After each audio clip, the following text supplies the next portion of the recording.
Doota fi dhaggeeffattootaan hordoftoota kun miidiyaa keessa gadaa gadab oofishaalii turtiin si wajjin kan taasisan gadaa gadabi oduu simbirtuu Novembar 26 bara 2022 halkan keessaa sa'aatiin 4 sabbanni xiqqaan as deemaa jiru oduu ajaa'ibsiisoo qabataa dhufaa jiraachuun isaa gabaafame.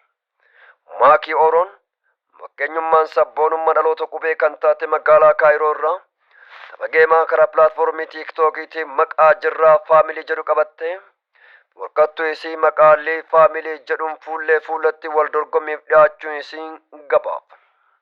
Haaluma kanaan yeroo ammaa kana keessatti Maakii Oroon haddureewwan barbaachisoo kamiyyuu xumurtee xiinsammuu fi qaamaanis uf qopheessitee jiraachuun isii yoo gabaafamu guyyaa sanitti taaptaabii hanga leencaatti kennaawwan gurguddoon akka darbatamuudhaaf qophaa'imamee jira.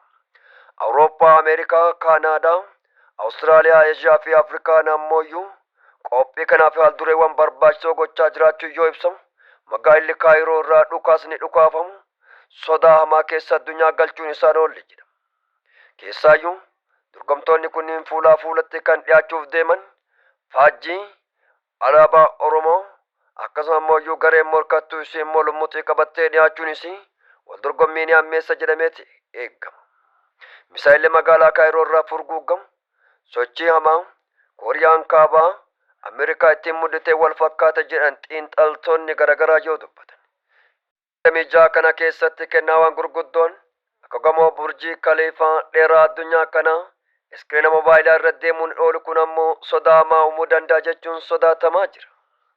Qindeessitoonni sagantaa kanaa Dr. Asliyoonnee Sabaatii fi Mubaarak Musammaa magaalaa Kaayiroo irraa haaldureewwan xumuraa jiraachuu isaanii karaa miidiyaa isaaniitiin asbaanii ibsa yoo laatan Maakii Oroolleen onnee jabeenya isii fi kutannoo isii qabdu sanaan as baatee morkattuu isii kokkee fi kokkeetti qabdee zeeroodhaan akka isiin dirree dhaariitu shakkiin qabnu jedhan.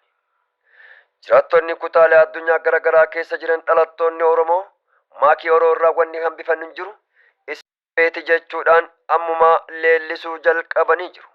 Dhugumattuu Maakii Oroon sabboontuu Oromoo dhaloota qubee fakkeenyummaa gaarii taate kan dhimma eenyummaa Oromoo isii gubu kan halkanii guyyatti Oromoodhaaf boossu ta'uun isii wal naman gaafachiisu. Maakii Oroon maqaa jirraa faamilii jedhuun dorgomuun isii ajaa'iba jechisiisaadha. Jiraachuu jecharraa gara gochaatti guyyaan itti mirkaneessinu Novembar 26 bara 2022 jedhan xiinxaltoonni garaagaraa akka gabaasanitti. Kanaafiyyuu guyyaa san walirraa hin hafnu hin hafinaa dhufnee hin hafnu irra finaa dhaamsa keenya an xumureera injifannoon Maakii Oroofi.